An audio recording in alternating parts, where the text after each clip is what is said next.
Danasîna Pirtûkê. Navê Pirtûkê Anatolojiya helbestan û jin a Rojava. Nivîskar Cano Şakir. Helbestvan û nivîskar Cano Şakir pirtûka Anatolojiya helbestan û jin a Rojava amade kirbû û ev berhem sibata bihûrî ji weşanên ar derketbû. Di vê pirtûkê de helbestên 96 helbestvanên ji Rojavayê Kurdistanê û agahiyên li ser jiyana wan hene.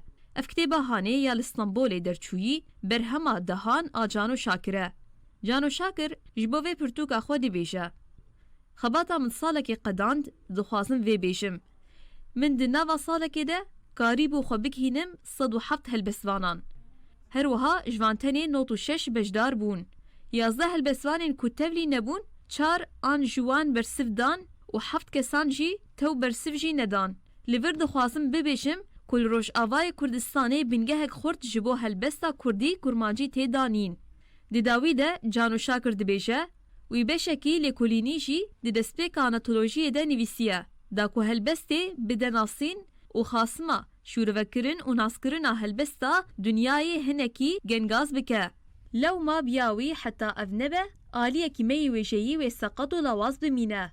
Hûn dikarin vê pirtûkê ji weşanxaneya ar peyda bikin.